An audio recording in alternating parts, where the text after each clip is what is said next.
प्रश्न 4.1 प्रश्न नंबर 2 निम्नलिखित रैखिक समीकरणों को ax + by + c = 0 के रूप में व्यक्त कीजिए। तो हम व्यक्त करने जा रहे हैं। सवाल नंबर हमारा है चौथा। क्या है सवाल बताओ? x = 3y और हमारा समीकरण का रूप है ax + by + c = 0। बराबर के राइट साइड में क्या चाहिए? 0 और बराबर के राइट साइड में क्या है? 3y। तो हमको इस 3y को क्या करना पड़ेगा? पक्षांतर। लेफ्ट साइड में हम क्या करेंगे उसको? पक्षांतर। चलो बनाते हैं इसे। हल हमने लिख दिया हल। हल में प्रश्न को एक बार फिर से लिख लीजिए। x बराबर 3y की 3y लिख लिया। अब हमें जो है बराबर के उस साइड राइट साइड में जो है 0 चाहिए। तो चाहिए 0 कब आएगा? जब 3y का हम क्या कर देंगे? पक्षांतर। 3y को राइट साइड से उठा करके किधर कर देंगे? लेफ्ट साइड में कर देंगे। चलो कर लेते हैं। x की x अभी 3y प्लस में उसको पक्षांतर करेंगे तो प्लस तो क्या हो जाएगा? माइनस। तो 3y को पक्षांतर करेंगे राइट साइड से लेफ्ट साइड में लाएंगे तो धन प्लस में 3y है तो ये क्या हो जाएगा? माइनस 3y बराबर की बराबर और यहाँ पे क्या बच जाएगा? 3y के स्थान कितना बच जाएगा? 0। राइट में कोई पद नहीं बचा है ना, राइट साइड में कोई पद नहीं बचा तो कितना बच गया? 0। अब इसे आप लिख दीजिए, समीकरण नंबर दे दीजिए इसे आप 1। समीकरण नंबर 1 दे दिया। अब आप तुलना कर लीजिए। अब रैखिक समीकरण क्या है आपका? ax धन बोलिए ax धन by धन c बराबर 0 से तुलना करने पर चलो तुलना कर देते हैं।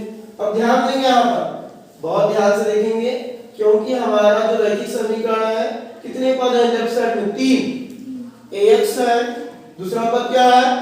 by और तीसरा पद क्या है? c बराबर 0। जबकि आप सवाल में देखेंगे कि यहाँ 2 ही पद हैं, x - 3y बराबर 0। यानी पहला पद x हुआ, दूसरा पद क्या हो गया? -3y।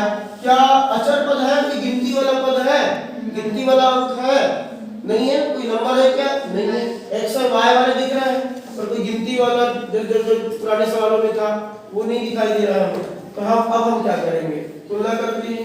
चलो a बराबर लिख लेते हैं यहाँ, a बराबर b बराबर और c बराबर। चलो तुलना करते हैं। ax की तुलना किससे करना है? x।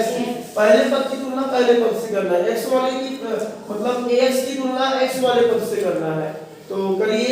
x से x जो है कैंसिल हो गया, कट गया जो है। तो a का x का गुणांक कितना है यहाँ पर? 1 है। तो a का मान कितना हो जाएगा? 1। ये बन जाएगा ऐसा। यहाँ कुछ नहीं है, मतलब x के गुणांक में दिखाई नहीं दे रहा है, मतलब वहाँ पर कितना है? 1 छुपा रहता है हमेशा। ठीक है। कितना x है बोलेंगे? कितना x है? 1x है। तो बताइए यहाँ a का गुणांक कितना हो जाएगा? a का गुणांक 1 हो जाएगा। अब b से तुलना करिए, by और ये कितना? -3y। by की तुलना -3y से करेंगे तो y से y कैंसिल हो गया, y से y कैंसिल हो गया। तो b का मान कितना आ रहा है? 3 और वो भी क्या में आ रहा है?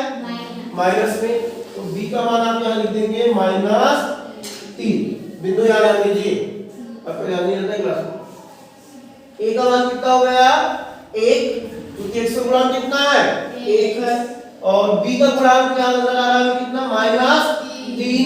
अब आप यहाँ देखेंगे कि c का गुणांक कितना है? c मतलब अचर पद जिसमें x और y वाला भी ना हो, गिनती वाला पद। क्या कोई यहाँ गिनती वाला पद दिखाई दे रहा है आपको? नहीं। तो यहाँ गिनती वाला पद कुछ नहीं है, मतलब कितना है? 0 है। चाहे तो आप यहाँ +0 भी लिख सकते हैं और हमें नहीं लिखना, रख दीजिए ऐसे। हमें खुद ही समझ आ रहा है कि ax x वाला पद है, x का मान कितना है? 1। y वाला पद भी है, y का b का गुणांक कितना है? -3। लेकिन c यानी कि अचर पद, यहाँ अचर पद कोई पद दूसरा गिनती वाला पद जो है नहीं है, मतलब c का मान कितना आएगा? 0 आएगा। कितना आएगा? 0। तो हम यहाँ लिखेंगे c बराबर 0। इस प्रकार a b c के मान प्राप्त हो गए हमें। a का मान 1, b का मान -3 और c का मान जो है 0। नोट कर लीजिए, इसे लिख लीजिए। पांचवें सवाल में बताइए बेटा क्या लिखा है? 2x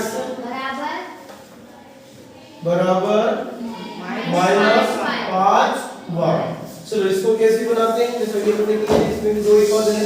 2x बराबर क्या है -5y है 2x बराबर -5y।